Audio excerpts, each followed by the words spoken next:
And welcome back to my long overdue review of Luke Cage Season 1. I'm going to get through all the Netflix Marvel shows at some point, but it's just taking longer than I expected, plus with everything else I have to do during the week. But, let's just get into Luke Cage Season 1. Now, Luke Cage got introduced to us in Jessica Jones. And when he was introduced, I'm like, okay, cool, they're introducing Luke Cage. It should be interesting. Then he gets his own series. And I will say this. I'll get to Luke Cage Season 2 when we get to Luke Cage Season 2.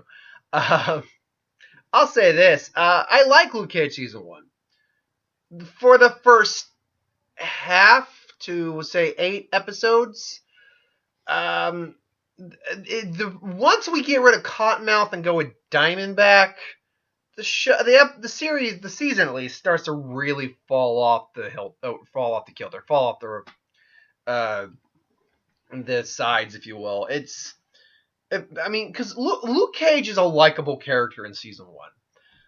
He's kind of the Captain America. He's got a good moral compass, just trying to do the right thing. But he's got his limits. He's got a temper. But it was never something that really defined him, if you will. He was still a guy who was just trying to do right by his community and right by his city. And, nothing really illustrated that more when he was, being paired against Shades or being paired against Cottonmouth, who was played fantastic by Mahershala Ali. Trust me, when Mariah ends up taking out Cottonmouth, and we get stuck with both Mariah and Shades and Diamondback, I like Shades. Even in Season 2, which is not, I'll say right now, a little spoiler from what I think of Season 2. We're on the last episode of Me and My Girlfriend. Season 2 is not very good. But Shades is still really good. Shades I've always liked. Mariah is just up her own ass. And right now I'm just talking about Season 1. She's got the gangster past. Her family were gangsters. And she's trying to, climb out of that hole that's been made for by her past, by her family.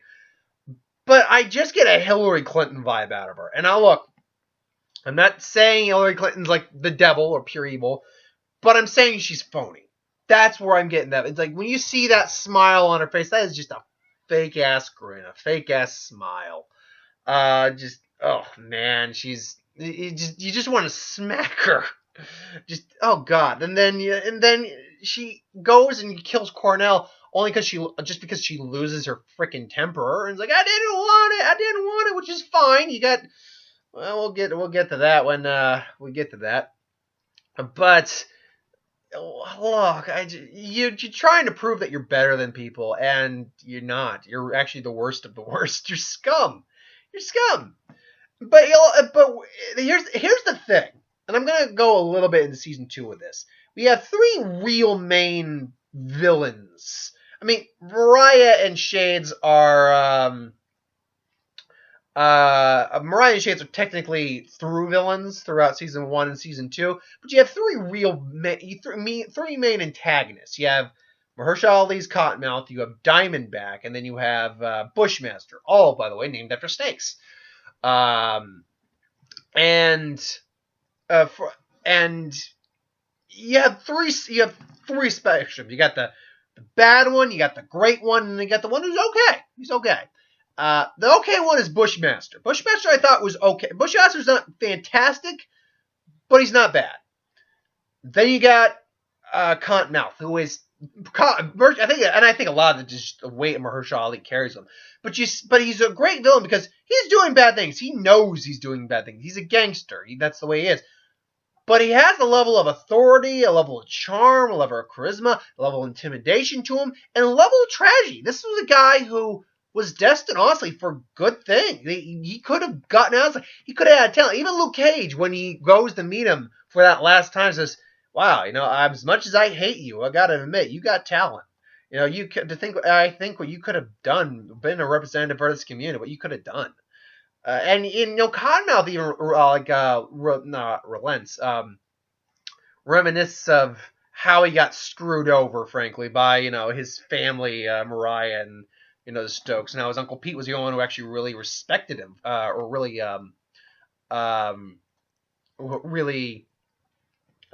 believed him and in his ability. But he got screwed over.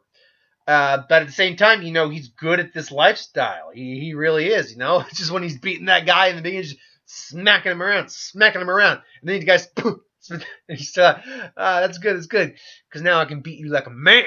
Boom, just beats him, and just beats him. Oh man, damn. That's just great scene right there. There's some great interaction between him and Luke Cage also. I also enjoyed that they introduced the character of Misty Knight, who frankly is the MVP of season 2. It really should just be Misty Knight featuring Luke Cage. But they and Scarf, who look at the big brain on Brad. I never remember that actor's name, but I always remember him as Brett from Pulp Fiction. And it's Scarf. Scarf's a fun character, but we see a tragic past. We see more of that in season 2. His son got hold of his gun and he shot himself. And he just blamed himself because he was a crooked cop and he felt that was God getting back at him for it.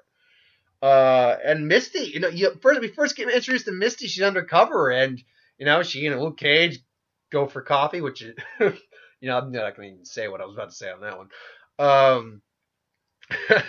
Go for coffee, and then we find out she's Detective. It's Mercedes Knight. I can't remember the first time we actually hear Misty and Knight, and we actually connect. It's like, oh, it's Misty Knight. And I know for a fact that, she gets the metal arm or the robotic arm, and, that's a trait of Misty Knight. So, yeah, it's interesting to see her character. Now, she also makes a lot of mistakes, but it's the part of her character's growth, because one thing that I really have to point out, and I'm not really going to go into season 2 that much, but this is not a review for season 2, it's a review for season 1. But a few things that go on is that there isn't anyone who's really stupid in season 1 compared to season 2. Most people in season 2 are just dumbasses for no reason. Like, what happened to the writing in the show? The writing was pretty solid from this point up until season 2 for some reason. And I love how we get introduced to Claire too. It's like, you want to go for coffee? It's like, nuh-uh, you don't. No, I'm not having sex with you. What? Why can't coffee just be coffee? I saw you eating at the restaurant. You didn't have a cup of coffee. You don't drink coffee. So yeah, that was a good little joke right there. There's definitely moments in there, and then of course the action sequences. How do you make a guy who's pretty much indestructible in many ways? How do you make the action sequences a guy who pretty much can't be hurt seem interesting?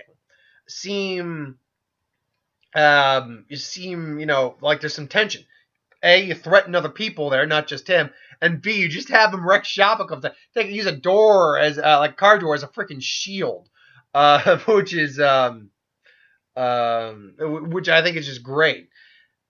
And then you get into Diamondback, and I get it. Apparently, every villain Cage has is like a person from his past, or someone who's got a personal connection to him on some level, or something in that vein. I can't really put a real justifiable spin on it per se. Can't put a really good spin on it, but it's somewhere in that there's some level of connection, either like with Cottonmouth. He worked for Cottonmouth, and he's connection like through Pops and stuff like that. Who I met when they killed that actor in just the second episode, I'm like, oh man, damn. With Diamondback, he was his half brother. With Bushmaster, he's a guy who is similar to Luke. He's physically imposing. He can actually take Luke 6 and dish him back. But Diamondback as a character is just not interesting. In fact, he's preachy. Legitimately, he's preachy, quoting Bible scriptures and things along those lines, because his dad's a pastor and he had an extramarital affair. And he's just, he hates, here's the thing, he hates Luke that's the real big issue I have here. With Cottonmouth and even Bushmaster and some of them, they have a reason to hate Luke. He hates Luke. Wants to kill Luke for absolutely no reason other than it's like, oh, your daddy loved you and not me. And, my mom died. It's like, you were the favorite son. It's like, because, he was legitimately he was his son. Yeah, but he was the son of his wife. That's why he got more attention. I'm sorry you felt like you were portrayed by a guy who had an extramarital affair with your mom. I'm sorry about that, but go over it, my friend. Go over it. But nope, you're just like, nope, I'm gonna kill you, Carl, because I hate you for no reason. And then you get that suit, the Hammer Tech suit, which just looked terrible. Which, to be fair, it's Hammer Tech. It would be terrible looking, probably just as it's terrible functioning. So, frankly, it's just it just goes down the rail, or just goes downhill from there. And to be fair, I don't mind how the actual season ended where he has to go back to jail. I understand that. He had to basically serve his sentence and serve his time. I get that. I understand it. Fine. But ultimately, it's just that once Diamondback gets put into the fray, the action sequence, because really he shoots and hurts Luke with a Judas bolt, which is basically like an exploding bolt that drills into you. We're actually able to pierce Luke. And throughout the majority of the final episodes, they have to go through healing Luke. And it turns out that, the healing process made him even stronger because the juice bullets doesn't even work on him in season 2. Ooh, excuse me. So, I just don't get Diamondback. I don't. Yeah, it's not like the actor was doing a bad job portraying him or anything like that. It's just the writing for this character wasn't very good. And then the whole issue with Mariah taking over Harlem's Paradise and stuff like that. It was whatever in the first season. When we get to the second season, it's like, oh man, she's not very likable in the first season. She's loathsome in the second season. Like, there's nothing redeemable about this character. I don't even enjoy watching her except when she's involved with Shades. But again, we'll get to that when we get to that in season 2. I've still got Defenders, Iron Fist, Punisher to go over. Oh, and Jessica Jones season 2. So I still got a bunch of things to talk about. But fortunately, I will be getting through a couple more of them today. So I'm going to actually speed through a bit of them now. But point being, and last but not least, I should point out, they got great soundtracks in this series. Even in season 2, one of the good things about the series is always the soundtrack and the bands they got playing. Good stuff on them. Just good stuff all around.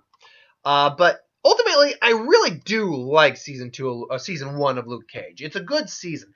Just the second half of it, not even second half, maybe like the final third of it or something like that, it's just starts to deviate. It's not terrible, but it's not the greatest. So you have something that's really awesome, and then something that's just okay, which gives you something that's good. I think that's how you even that. It's like okay versus awesome is good.